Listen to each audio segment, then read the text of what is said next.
selamat siang. Assalamualaikum warahmatullahi wabarakatuh. Kabar baik dan sehat, semoga selalu bersama Anda dan kami semua. Hari ini Kamis, kita ada di kalender pertama di bulan Desember, di penghujung tahun 2022. Sangat tidak terasa ya pemirsa ya. Inilah satu hal yang memang harus kita hadapi, yaitu perubahan. Karena itu jika hari ini Anda tengah berbenah, bersiap, semangat ya. Dan seperti biasa kalau hari Kamis saya hadir bersama sederetan artis dari Paguyuban Alumni. Kali ini giliran dari Palem Turi, Paguyuban Alumni SMA Negeri 1 Kota Kediri. Ada cerita seru yang ingin saya bagi untuk Anda semua pemirsa, dan tentunya dari orang-orang hebat yang ingin berbagi kisah sukses mereka. Saya sapa terlebih dahulu, di sini ada Mas Paulus Luhur Budi. Selamat siang. Selamat siang. Kabar baik, sehat dong? Sehat. Aduh, Bapak Kepala Dinas Kadinsos Kota Kediri, Dinas Sosial. Iya, itu amanah dari rakyat. Wow, luar biasa. Dan juga pengurus Korpri Kota Kediri. Betul. Waduh, ini berarti sudah harus ke kanan ke kiri begitu ya? Ya, mengikuti alurnya. Aduh, luar biasa. Nih Mas Paulus ini adalah anggota Palem Turi untuk tahun angkatan 1989 ya. Iya, 89 pada saat itu. Generasi 80-an tentunya generasi yang sangat bahagia pada saat itu ya Mas ya. Sangat bahagia. Di mana dunia belum ada dalam genggaman seperti ini nih. Betul sekali. Jadi segala sesuatunya harus bertemu langsung. Betul, bertatap muka. Baik. Ada satu tema yang saya sudah monitor nih Mas, tentang bagaimana hidup jadi harmoni bila membawa manfaat untuk orang lain. Iya, itu salah request khusus ya itu ya. Iya, salah satu semangat bagi saya dalam menjalani hidup itu, saya lebih bersemangat kalau saya boleh bisa bermanfaat bagi orang lain. Luar biasa. Sekian waktu beliau menjadi aparatur sipil negara, dan tentunya ini juga berjibaku, berproses, tidak instan seperti saat ini dengan kebesarannya. Saya lihat, ada bocoran juga. Ternyata pernah langsing gitu katanya. Ya, dulu pada saat masih muda tentunya, waktu SMA. Dan pada waktu masih menjalani pendidikan di Sekolah Tinggi Pemerintah Dalam Negeri. Dari STPDN fisiknya juga. Jadi harus slim gitu ya. Tidak apa-apa, kita samaan Mas. Kita berproses seperti yang saya sampaikan tadi, bahwa tidak ada yang abadi kecuali perubahan. Karena itu memberi manfaat itu adalah satu tagline dari Mas Paulus ini yang harus kita ilhami bersama. Dan beliau hari ini tinggal di Wilis Indah ya, Wilis ya Mas? Iya, saya tinggal di perumahan Wilis Indah 2, Barat tepatnya Sungai. di Jalan Iraya nomor 12. Baik. Dan dari dulu sudah di situ kah? SMA 1 kalau dari Wilis? Oh, tidak. Asli Jadi, tinggal di mana? Saya kecil berada di lingkungan pabrik gula. Jadi lingkungan yang orang melihatnya seperti ada eksklusivitas gitu ya. Ya. Eksklusivitas ke Belandaan. Gitu. Jadi jarang bergaul dengan masyarakat. Jadi saya berada di lingkungan yang agak terkekang, terisolir dengan aturan memang atau budaya disiplin tentu. Karena memang sejarahnya perusahaan pabrik gula ini dulu miliknya Belanda. Jadi generasi penerusnya itu juga masih membawa budaya-budaya seperti itu. Sehingga kami hidup juga di lingkungan seperti itu. Tetapi saya salah satunya penentang, saya salah satunya orang yang mau keluar dari sistem itu, mokong lah katanya orang. Maka saya sangat kurang senangi di lingkungan. Tapi dicintai di luar. Insya Allah seperti karena itu. Kemokongan itu ya. Waduh, luar biasa. Panggilannya Mas Hung ya kalau di rumah ya? Ya, kalau di rumah dipanggil Mas Hung gitu ya. Gitu. Singkatan dari Luhung. Berapa bersaudara sih? Kami bersaudara ada 5. Wow, keluarga besar. Ya, baik. Dan sebetulnya tidak asing. Saya pertama kali dikenalkan flyer, saya langsung gini, kayaknya saya pernah deh ketemu dengan beliau di mana. Ternyata dengan sang kakak ya. Iya. Kabar baik Mas Kaleb? Ya, baik Mas Kaleb juga kondisi sehat, baik. Sekarang jadi camat di Gura. Ini ceritanya KKN atau gimana sih? Sekolahnya sama, sekarang juga jadi pejabat, tapi satu kabupaten satu kota nggak? Ya, Mas Kaleb adalah salah satu inspirator yang menginspirasi saya untuk bekerja di aparatur negara. Ya. Saya dulunya nggak pengen jadi aparatur negara. Saya pengennya juga mau jadi pengusaha atau jadi bekerja di swasta di tempat yang lain. Tetapi pada waktu itu Mas Karim memberikan masukan bahwa ke depan bukan lebih sulit segala macam. Maka yang menurut beliaunya paling safe itu ya di jalur plat merah ini ya. Plat merah. Saya mengikuti aja apa katanya beliau. Baik. Dan ternyata Anda tersesat di jalan yang benar saat ini. Dengan semua polemiknya tentu tidak mudah untuk menjadi seperti Anda, Mas. Saya yakin butuh satu perjuangan yang juga hebat begitu ya. Sampai ada di titik ini saat ini. Dan kita boleh tarik benang merah sebentar ke belakang gitu tentang bagaimana hari ini ada moto hidup sebisanya kamu bermanfaat dan menyenangkan buat orang lain, dan itu sudah diceritakan pada kita semua pemirsa oleh Mas Paulus bahwa kemarin di tempat tinggal yang memang eksklusif, terisolir begitu, keluarlah gitu dari SD sampai dengan SMA. Mungkin boleh cerita sedikit perjalanannya? Iya, jadi dari SD kami sekeluarga tinggal di pabrik gula pesantren. Jadi kami sekolah harus naik bus sekolah. Jadi semuanya harus tertata seperti itu. Dari jam 7 pagi harus berangkat sekolah, naik bus sekolah. Nggak bisa bolos, jadi harus tertata seperti itu. Benar-benar disiplin ya. Saya bersekolah dasar di SD Pawiya Tandaha. Jadi pada waktu itu juga SD yang cukup bagus di kota favorit ya. Baik. Kemudian, sampai sekarang mungkin ya. Iya. Kemudian saya SMP ada di SMP Negeri 1. Saya dari Palasari juga. Oh iya, wow. Sudah encer ternyata dari dulu ya. Betul. Luar biasa. Baik. Kemudian SMA-nya di SMA 1. Tetapi semua itu saya lalui dengan mukjizat Tuhan gitu. Kenapa saya katakan demikian? Karena saya ini termasuk anak nakal begitu ya. Dari SD suka berantem. Mungkin pemirsa kalau tahu saya pasti tahu ini orang ini dikumbien ya. Udah diincim-incim ini pasti. Kemudian adu fisik istilahnya ya pada saat Iya, saya dulu nakal sekali, suka godain guru, suka berantem, suka godain teman, usil gitu ya. Kemudian di SD, kemudian SMP juga demikian.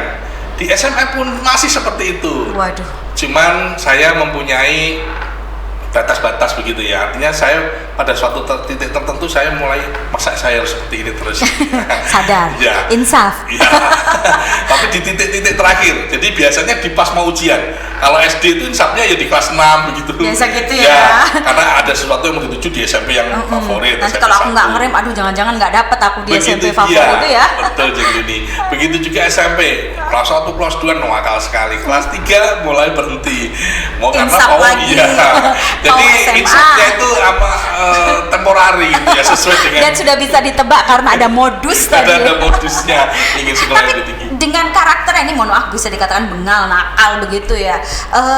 Bagaimana dengan kegiatan akademik?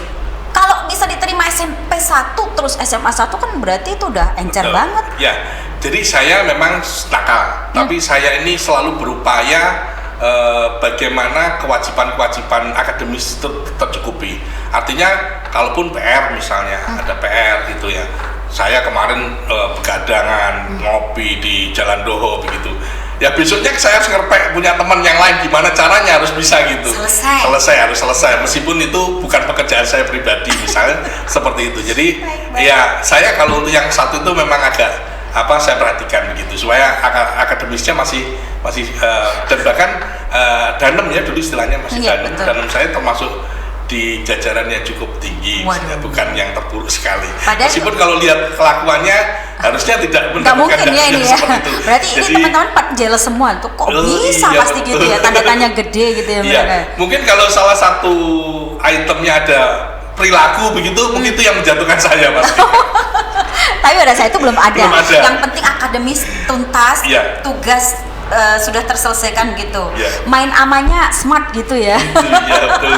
Aduh, itu boleh mungkin jadi parameter untuk para orang tua, para emak terutama seperti saya. Jadi kalau anak bandel-bandel banget itu jangan lantas dimarahi, kemudian harus dikencengi gitu, enggak ya. Ada kalanya mereka kita perhatikan sejauh apa ketuntasan yang mereka dapatkan hari ini gitu ya, Mas. Jadi memang orang tua pada saat itu enggak istilahnya, wah bocah iki luput suwo istilahnya kan begitu ya. Jadi memang kalau saya perhatikan teman-teman itu biasanya kalau sudah nakal kebablasan itu. ya saya berharap kepada adik-adik saya, kepada penerus saya juga, teman-teman adik-adik saya di SMA 1 itu harus ada waktunya. Kalian harus punya waktu untuk kapan kalian serius gitu. Nakal boleh lah. Nanti kalau nakalnya udah tua malah jelek. Oh gitu. Jadi nakalnya lebih baik mending dihabisin pas muda itu ya. Pas tua tua habisin buat cari duit. Gitu ya. Cari duit terus ngabisin. Aduh keren. Baik. Ini ada yang unik karena pengalaman yang paling berkesan saat sekolah adalah bolos dan ngerjain guru. Ini di fase apa ini bolos dan ngerjain guru? Mulai fase SD saya sudah ngerjain guru Apa? dan anak sekolah. Iya. Aduh. Jadi mulai teman-teman perempuan itu kalau main tidak pakai HP anak SD. Ya karena belum ada HP. Dulu kalau main itu lompat tali. Iya betul. Kalau yang laki-laki mainan tradisional yang hari ini sedang digenjot loh Mas, jangan salah. Itu saya selalu keliling dan mesti menjahilin. Menggodain yang supaya mereka jengkel. Itu kerjaan saya. Di SMP demikian juga. Di SMP bahkan sudah kepada guru. Ada nggodain guru-guru olahraga sampai saya ini sering dipopol, digunting rambut saya pakai gunting tanaman itu sama Pak Radi itu. Sakit dong Pak Radi. Masih ada beliaunya. Sekarang sudah meninggal beliaunya. Iya. Itu dulu saya paling sering dihukum dipotong rambut karena rambut saya selalu panjang waktu itu. Gitu. Ngiras berarti ya. Iya. Kalau nggak jahil mungkin malah dicari. Apa alasan saya buat ngopol ini ya? Iya betul. Luar biasa. Kebiasaan itu menurut sampai ke SMA. Waktu di SMA saya juga belum sembuh. Masih jahil. Kelas 3 SMP tadi ya. Iya betul. Itu kadang guru itu saya saya bakarin kemenyan, saya bakarin hiu. Itu supaya nggak kerasan. Biar nggak kerasan di kelas. Ada bau-bau, ada aroma-aroma. Ada bau-bau. Gitu ya. Ini kelasnya SMA 1 nih angker nih ada gitu. Iya. Aduh. Nakal sekali waktu segitunya ya. Iya, masih betul. sangat ingat ya. Iya, masih sangat ingat. Sampai sekarang masih. Karena saya sempat dihukum. Gimana? Sempat dijemur di lapangan karena berbuat hal yang seperti itu. Jadi bahkan pernah diskores waktu di SMA 1 pernah diskores karena ya jahil seperti itu. Dari guru sejarah saya kerjain. Mohon maaf guru sejarah kalau sekarang melihat saya. Begitu. Berarti masih ada beliaunya ya? Ya masih ada. Itu saya kerjain gitu. Begitu beliaunya balik ke kelas saya tumpukin meja tinggi gitu di kelas sehingga gurunya tidak bisa masuk dan nangis. Saya seneng tangan gitu. Segitunya. Itu nakal sekali segitunya saya. Ya. Wow luar biasa. Nggak tahu kalau saya jadi gurunya apa ya kira-kira punishment-nya. Nggak cukup dijemur mungkin ya. Mungkin sudah dikeluarkan. Iya sekarang lebih ketat ya Mas ya. Pendidikan iya. Sekarang memang luar biasa karena memang kita tidak hidup di zaman yang ada saat ini. Begitu Mas kata bahasa agamanya itu. Hari ini perkembangan luar biasa, dunia betul-betul ada dalam genggaman sehingga rasanya kalau mengenang yang lalu-lalu tentunya Mas Paulus ini ya ingin kembali mengulang gitu. Itu kan tidak ada hari ini ya. Pasti gitu ya. Iya. Yang anehnya Deli kalau saya lihat sekarang anak-anak sekarang seperti anak-anak sekarang baik-baik gitu ya. Baik-baik, berpakaiannya baik kan seperti saya dulu. Dasi dibuat slayer.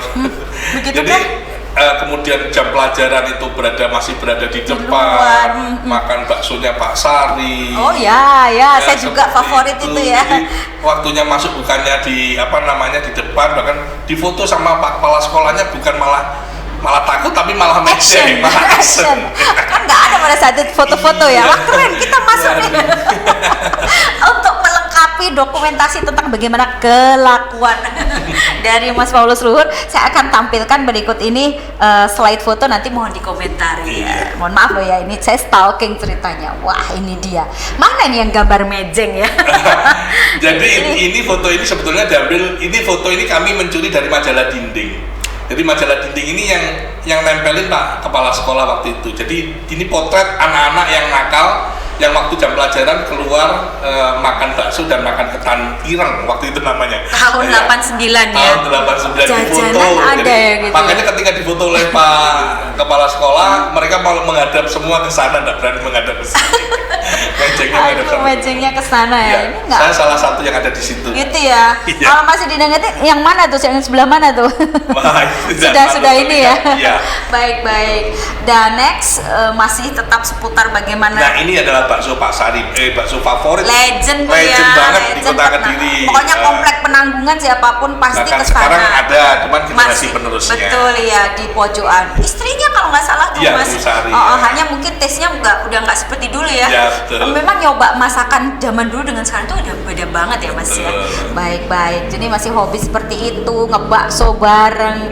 Nah, kalau ini udah ganti kok tiba-tiba kesini nih gimana cerita? Saya boleh ditampilkan dulu yang pakai seragam dari STPDN. Apa STPDN kalau saya? Ya, kalau di jadi selepas dari sekolah di SMA, saya mencoba sebenarnya yang berseragam coklat. Ya, mencoba masuk ke Akpol, Akademi Polisi. Namun belum berjodoh, belum mendapatkan kesempatan menjadi polisi. Maka saya mendaftar di Sekolah Tinggi Pemerintahan Dalam Negeri. CPDN ya, pakai seragam coklat boleh ditampilkan itu. Nah, ini saya yang tengah sendiri ini yang kurus, waktu itu masih kurus karena memang pendidikan. Pernah ya. Jadi tidak usah istilahnya dengan yang ada saat ini tidak usah insecure kalau bahasanya anak sekarang tuh ya. Saya kadang juga gitu Mas. Dulu saya pernah di fase 40-an, kalau sekarang udah 50-60-an it's okay gitu ya Mas. Bener-bener yang kalau mau jadi polisi udah pasti masuk dengan postur seperti itu ya Mas ya. Keren ya. Jadi ini ketika itu yang tengah tuh Mas. Ketika masih kuliah di Sekolah Tinggi Pemerintahan Dalam Negeri. Berapa lama setelah SMA 1? Setelah tahun 1890 kami masuk di Sekolah Tinggi Pemerintahan Dalam Negeri, kemudian 93 awal kita selesai kuliah.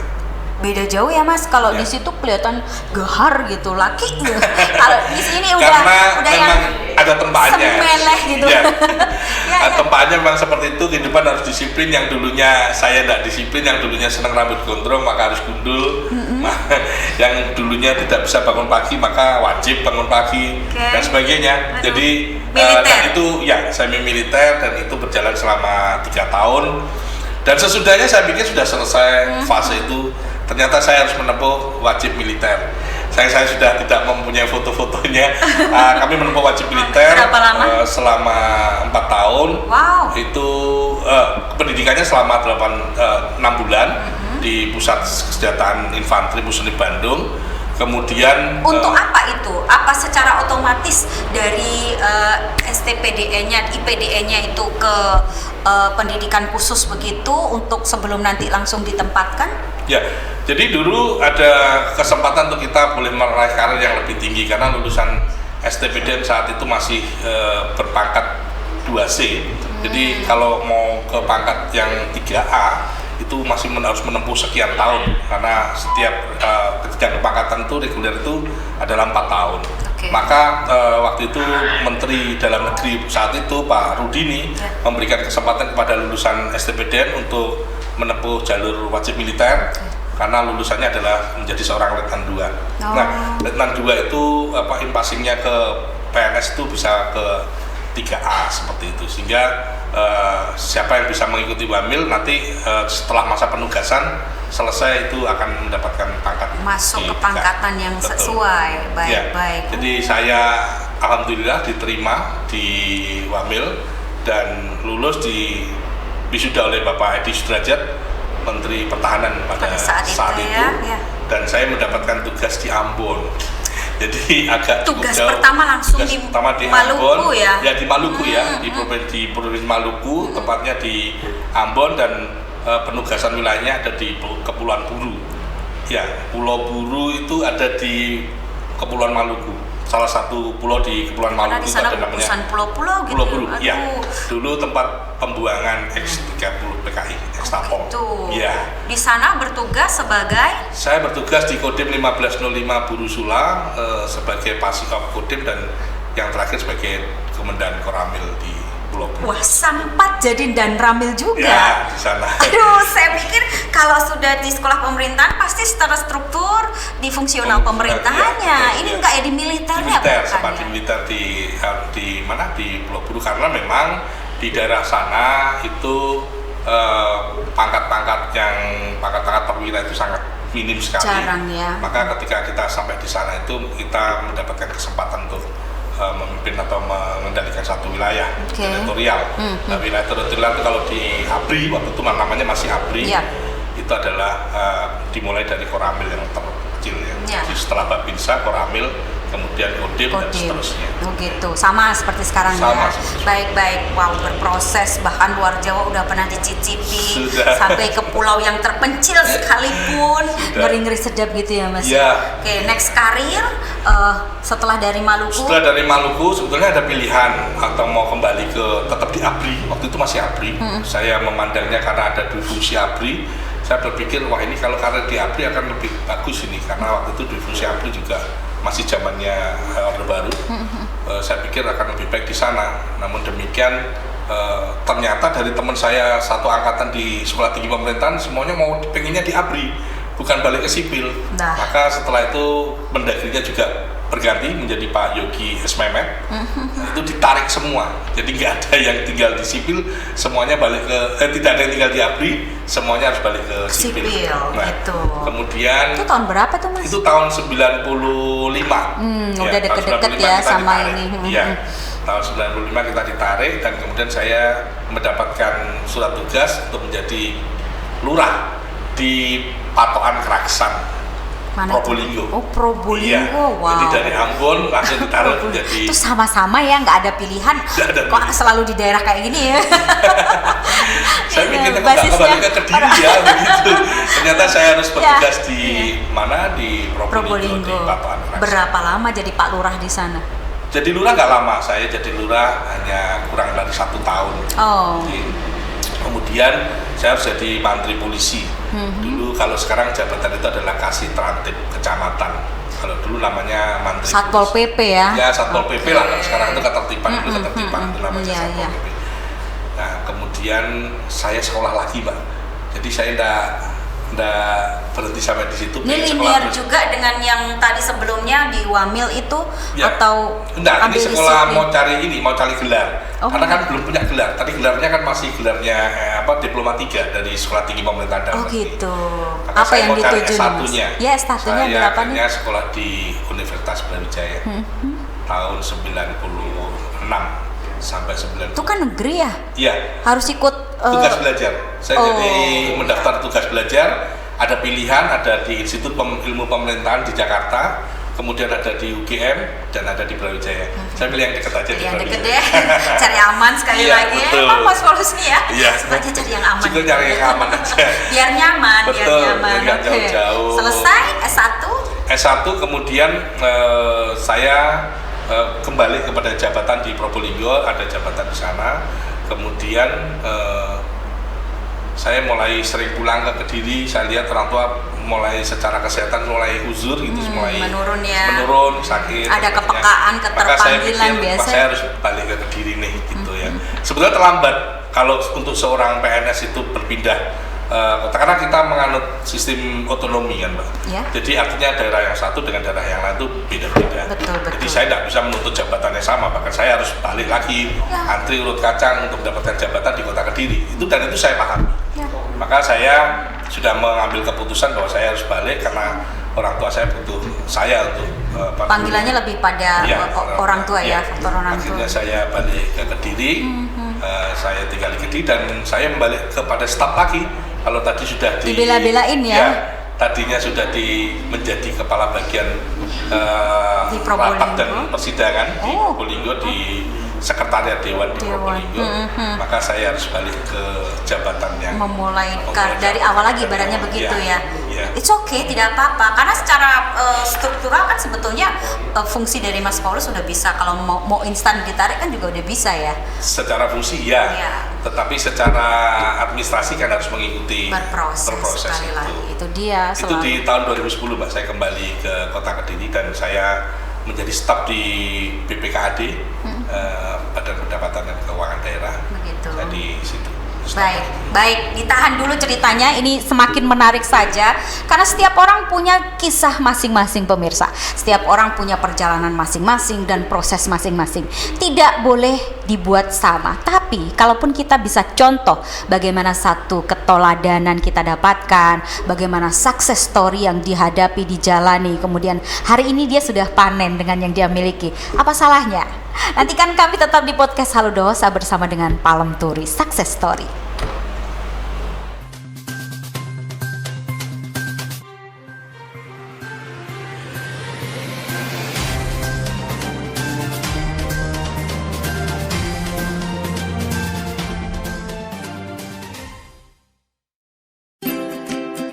Toko Sarana Medika Utama beralamat di Jalan Maijan Panjaitan nomor 1 RT 4 RW 3 Bangsal Pesantren Kota Kediri atau depan Rumah Sakit Baptis Kediri. Telepon 085 335 017 009. Menyediakan kursi roda listrik roda 3 dan 4 untuk kebutuhan khusus atau cacat. Assalamualaikum warahmatullahi wabarakatuh, saya Zumi Iskandar. Sekarang saya lagi makan di Soto Lamongan Cak Sandi. Porsinya besar, banyak pilihan menu dan lauk, dan harganya juga terjangkau. Buat teman-teman yang ada di Kediri atau yang lagi di Kediri, bisa mampir ke Soto Lamongan Cak Sandi. Assalamualaikum warahmatullahi wabarakatuh. Halo guys, aku sama Bang Ukil sudah ada di Soto Lamongan Cak Sandi, Bang Ukil ya. Lezat soto khas Lamongan memang sudah cukup dikenal. Salah satu yang mencuri perhatian warga Kediri Raya adalah warung soto ayam asli Lamongan Cak Sandi. Di warung soto ayam Lamongan Cak Sandi ini menyediakan 6 menu soto lain. Warung ini beralamatkan di Jalan Soekarno-Hatta nomor 22 Tepus, Kediri, tepatnya di pelataran Ayam Bakar Kaki 5. Ayo, mampir di Soto Lamongan Cak Sandi, buka setiap jam 7 sampai jam 9 malam. Ditunggu ya guys!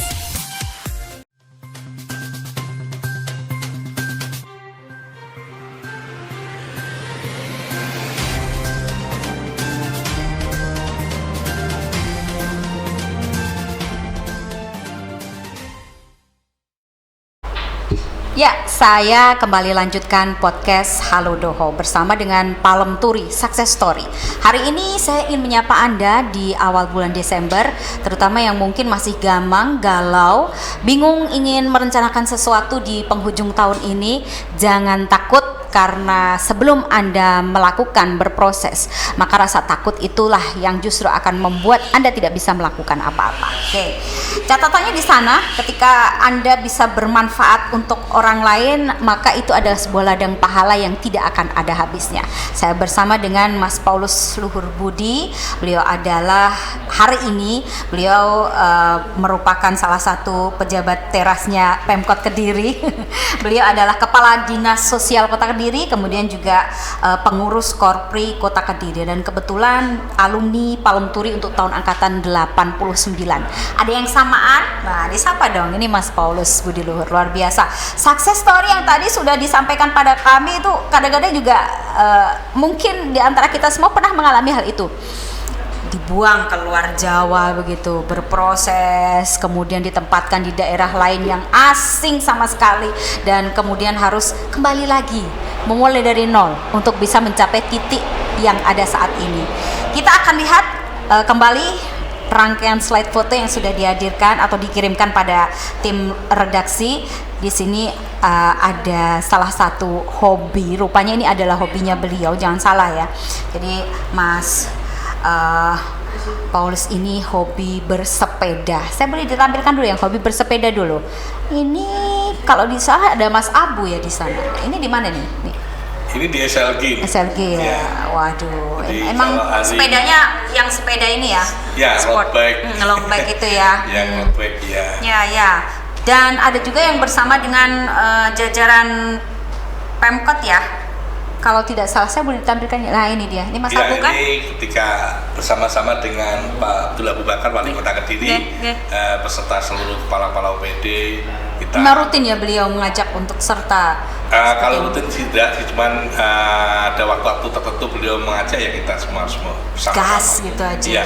Cuman kalau untuk mengikuti beliau agak berat karena beliau sangat kuat. Suruh gitu ya. Beliau dan Pak Sekda itu sangat kuat sekali gitu, bersepeda. gitu. Harus mengimbangi ya, kalau begitu. juta. Sudah bisa ada di titik itu kan lumayan tuh Mas, karena memang awalnya udah suka sepedaan ya. Ya sedikit lah sebetulnya. Apa kalau dibanding Pak Wali Kota sangat jauh karena beliau memang hobi di sepeda memang. Kemudian kalau kita ini kan ketika pimpinan mempunyai hobi seperti itu, kita menyesuaikan, sebetulnya lebih kepada menyesuaikan hobi, tetapi karena kondisi tubuh ya, perut sudah mulai membengkak. Tapi katanya yang paling bagus itu Mas, untuk kita yang mungkin tidak lagi kecil, ada di big size gitu, sepeda itu yang cenderung lebih aman, katanya begitu, ya benar? Ya, informasinya seperti itu. Jadi jalan kaki, sepeda itu lebih baik daripada berlari. Kalau berlari itu takutnya di lutut. Dan saya dulu juga suka berlari, bahkan ketika ada salah satu media di Kediri mengadakan lari ke Kelut, saya sempat juga ikut pada bisa sampai tahun finish? 2017. Jadi saya sampai finish. Wow, sampai ke kawah itu. Wow. Ya meskipun dengan jalan ya, ngeyel tidak memperhatikan usia. Dari bawah ya Mas? Dari bawah, dari loket karcis itu berlari ya jalan, lari jalan itu sampai kepada kawah, sampai di itu cerminan juga ya? Ya. Anda adalah pengeyel seperti itu. Tetapi kalau sekarang disuruh lagi tidak mau. Nggak mau ya? Nggak mau. Pikir-pikir Sama lah ya? seperti kalau kuliah di STPDN. Awalnya senang kuliah di STPDN, tapi kalau sekarang suruh ngulangi lagi tidak mau. Nggak deh. Terus mau dinaikkan pangkat nggak mau. Jangan. Capek, Pak. Aduh keren, tapi hebat juga ya kalau sampai bisa senekat itu ya, dan sampai tuntas maksudnya, tidak menyerah di tengah jalan. Aduh kayaknya nggak kuat, udah selesai saya lambaikan bendera putih ya Mas ya. Saya ikut sampai selesai. Saya lihat dari awal mengikuti, Anda sangat energik, bahkan tidak ada kelihatan kalau kita kan mungkin di tengah hari udah kelihatan capek loyo. Saya sering bersua beliau nih kalau pas jam istirahat siang begitu, atau sebelumnya masih fresh aja tuh. Apa tuh rahasia? Sebetulnya itu kamuflase, Mbak. Gitu ya. Sebetulnya rasa capek itu saya lihat ada kan mungkin agak mukanya udah cuman gini. ya ketika kita harus melayani masyarakat, ya kita harus jangan menampakkan kalau kita ini capek. Anda berhasil kalau begitu ya, berkamuflase. Karena saya bukan pejabat sebetulnya. Tadi saya koreksi sedikit. Saya ini pelayan rakyat. Saya hanya melayani rakyat. Baik, saya koreksi. Saya justru dengan beliau-beliau yang pakai filosofi padi ini yang segen nih ya. Mau saya apain ya orang kayak gitu. Tapi keren-keren Mas. Kalau melihat dari bagaimana upaya yang dilakukan, apalagi kalau kita sesuaikan dengan judul bahwa hidup jadi harmoni bila membawa manfaat untuk orang lain. Mungkin bagi sebagian dari kita menginginkan hal itu, tapi ketika harus mempraktekkan, sulitnya bukan lain. Dan hari ini ada sebuah amanah, ada rewards begitu ya untuk Anda sebagai kepala dinas sosial. Ini kan deket banget ya sentuhannya untuk masyarakat. Gimana tuh? Jadi sebetulnya saya juga tidak menyangka mendapatkan amanah dari Bapak Wali Kota Kediri untuk menjadi kepala dinas sosial. Saya tadinya juga kalau mau milih dinas yang mungkin milih dinas-dinas yang lain yang tidak berhadapan langsung dengan kondisi masyarakat yang senyatanya, tapi memang saya harus ditaruh di tempat itu oleh beliau, dan sehingga saya boleh mengetahui kondisi masyarakat Kota Kediri senyatanya seperti apa. Nah di situ rasa kemanusiaan kita jauh lebih atau nurani kita itu jauh lebih terasa gitu ya. Dan ketika saya harus meninjau bara, ketika ada orang terlantar, orang-orang yang pada saat mudanya kita bangga-banggakan, kita sudah tua, sudah tidak punya warisan lagi, kemudian ditelantarkan begitu saja sama keluarganya, dan itu harus menjadi urusan kami karena betapapun undang-undang mengatakan begitu, orang-orang terlantar menjadi dilindungi oleh negara. Maka kehadiran kita harus melindungi mereka. Ketika saya lihat di bara kondisinya seperti itu, saya lihat riwayat keluarganya baik-baik semua.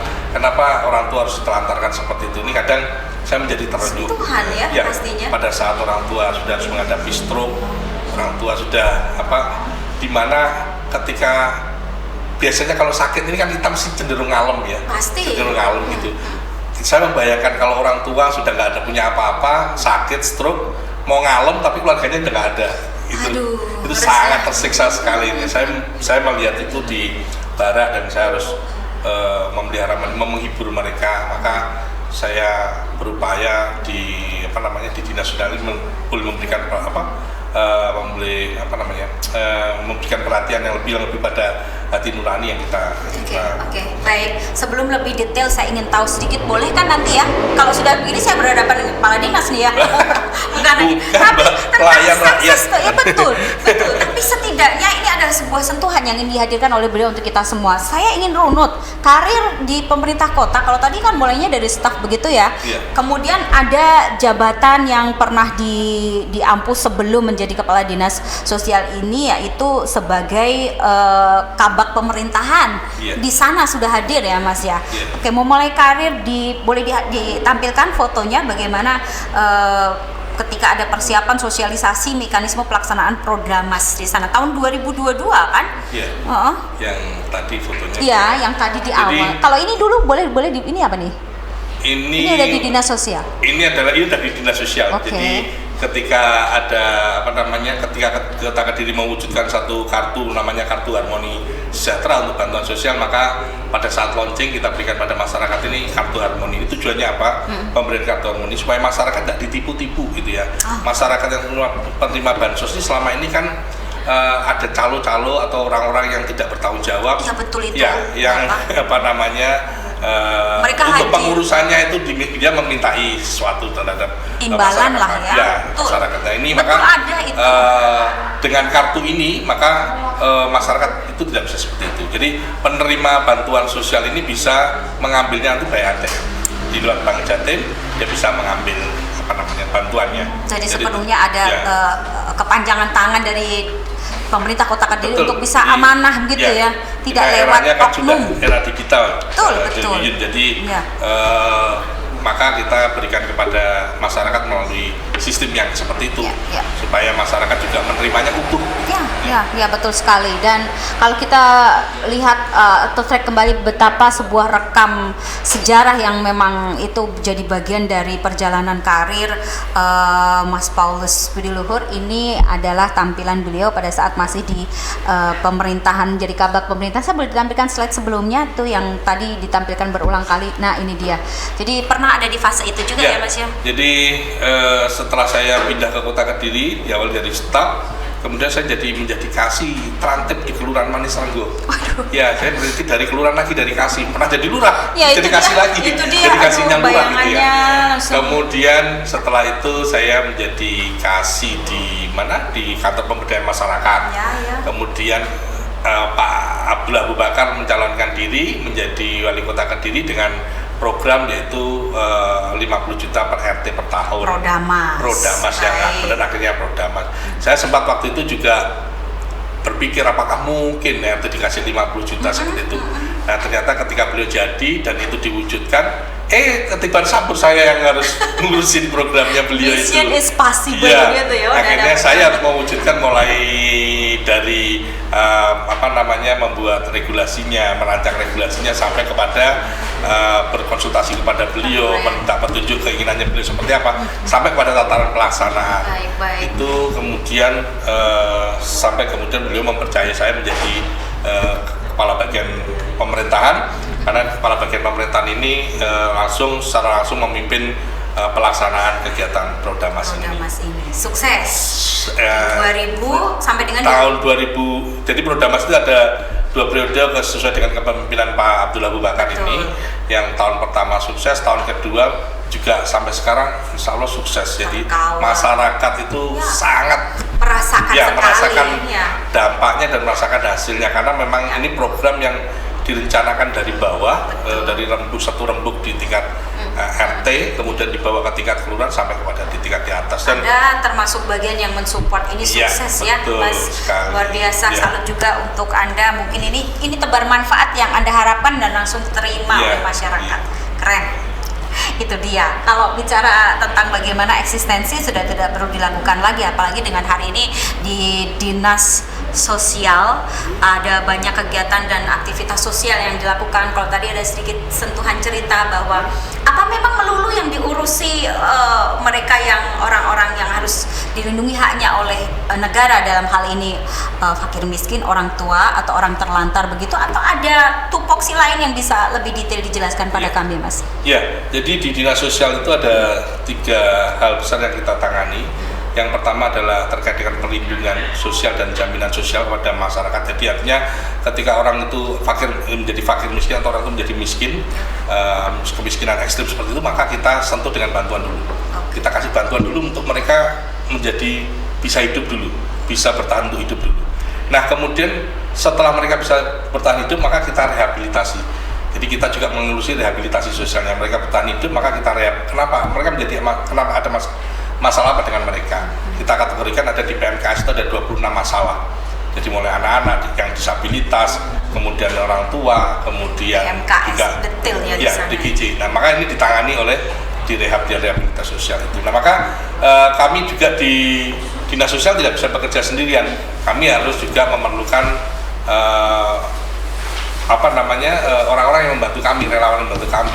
Ikatan pekerja sosial masyarakat yang membantu kami. Maka ini juga kita berdayakan untuk bersama-sama membantu kita menangani masyarakat yang ada 26 PMKS tadi yang kita tangani. Jadi kita harus berkolaborasi dengan semuanya, karena kalau permasalahan yang ada di masyarakat kita ini sekarang ini sangat pelik sekali, Bu Yuyun. Jadi ini mesti kita tangani bareng-bareng. Tidak mungkin kita, misalnya masalah tadi saya sampaikan masalah orang terlantar. Ketika kita mengambil peran sendiri, maka nggak akan selesai nih. Sampai sejauh mana mereka akan kita pelihara. Maka kita sebetulnya minta kehadiran warga atau keluarganya. Jadi apakah itu orang terlantar, apakah itu DGJ, apakah apapun masalah sosial yang dihadapi oleh masyarakat, ini peran keluarga sebetulnya yang kita akan kita akan gugah supaya masyarakat keluarga juga ikut peduli. Karena kalau diserahkan pada negara atau diserahkan pada pemerintah, ya kewalahan kami. Nggak akan mampu kami menangani semua karena masalahnya ada banyak. Di Kota Kediri ini, Bu Yuyun, jadi untuk ODGJ aja tahun ini sudah mencapai 650 orang. Jadi berkembang terus, bukan turun tapi lalu berkembang karena memang seperti fenomena gunung es ya. Karena memang itu sangat ada ekivalen gitu dengan kondisi ekonomi. Jadi ketika masyarakat terhimpit ekonomi, masyarakat merasa susah, stres dan sebagainya, akhirnya kebablasan. larinya bisa jadinya ke orang stres. Artinya pasca pandemi kemarin realita banyak sekali. Jadi karena pasca pandemi itu naik sekali orang dengan gangguan jiwa yang ada di Kota Kediri ini. Maka sekarang kita budayakan dengan posyandu jiwa. Kita bersama Bunda V, kita juga hadir di posyandu jiwa. Jadi kalau di tempat lain posyandu itu hanya posyandu lansia dan balita, maka di Kota Kediri ada posyandu jiwa. Gimana tuh? Ya kita laksanakan di kelurahan-kelurahan. Jadi setiap di kelurahan itu ada waktu-waktu tertentu, momen tertentu kita mengundang orang-orang yang dengan gangguan jiwa itu, kemudian kita injeks, kemudian kita suntik supaya mereka tenang, supaya mereka apa tuh Mas? Wah ini kurang tahu itu dokter ya. Artinya ditenangkan. Akhirnya mereka memang tentunya obat ada penenang. proses untuk merehabilitasi mereka secara medis begitu ya maksudnya. Kemudian setelah itu kita ajari mereka bernyanyi, melukis, mewarnai dan sebagainya. Kita kembalikan fungsi sosialnya meskipun agak sulit, tapi kita selalu berupaya. Mudah-mudahan dengan terapi-terapi seperti ini mereka akan segera cepat kembali ke sosial. Aduh Mas, kok ngeri bener ya ternyata tugas Anda sampai segitu detailnya ya.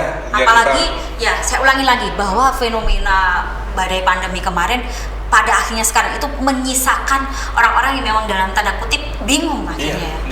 Hari ini saya operasi gitu ya bersama Satpol PP atau dari instansi lain itu, besok lagi sudah muncul lagi di jalan-jalan. Jadi kami itu sebetulnya sudah melakukan operasi. Ini orang yang sama? Bisa jadi orang sama, bisa jadi dapat dropping dari daerah lain. Jadi kita nggak tahu, saya nggak menuduh itu, tapi yang datang itu mesti orang lain lagi gitu. Orang lain lagi. Jadi kita sudah atasi yang satu, muncul lagi yang lain seperti itu.